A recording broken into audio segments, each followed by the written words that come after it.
જય સ્વયંભૂ કહે છે કે જેમ જેમ છૂટવાનો ઉધમ કરે તેમ તેમ જીવ બંધાય, આપ બળે છૂટે નહીં, છોડાવે સદગુરુ રાય મારા વાલા.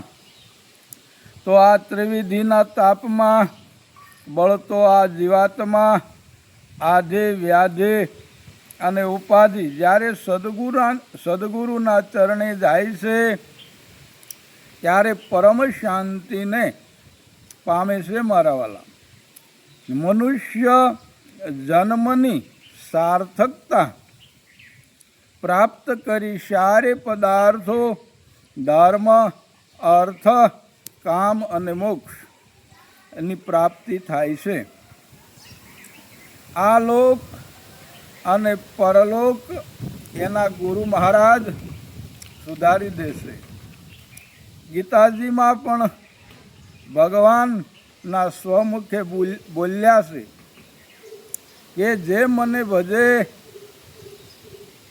છે ને અને મને સર્વસ્વ અર્પણ કરે છે, મારો દાસ બની અને અનન્ય શરણાગતિ સ્વીકારે છે એટલે કે ગ્રહણ કરે છે, તેનો આલોક અને પરલોક યોગ ક્ષેમ વહેમ હું સુધારી દઉં છું મારા વાલા.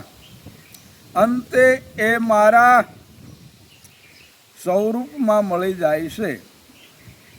ગમે તેટલા વેદ શાસ્ત્રોનું અધ્યયન કરે છતાં પોતે પોતાને ઓળખી શકતો નથી. પણ જો સદગુરુની શાન મળી જાય ને તો તે તરત જ સ્વયંને એટલે કે પોતાને ઓળખી જાય છે.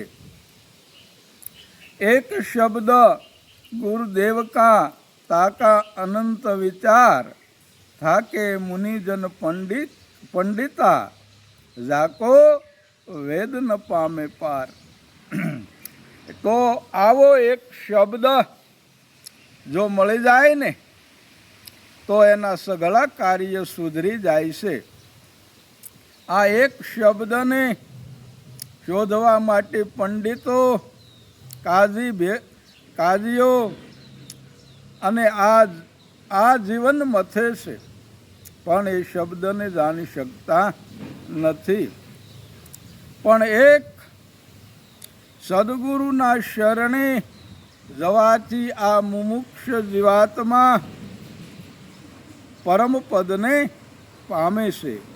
એટલે સંતો લખે છે કે ગુરુ બિન જ્ઞાન ન ઉપજે, ગુરુ બિન મિટે ના ભેદ, ગુરુ બિન સંશય ના ટળે, ભલે વાસુ સારે વેદ. એટલા માટે હંમેશા સદગુરુનું શરણું સ્વીકારો મારા વાલા.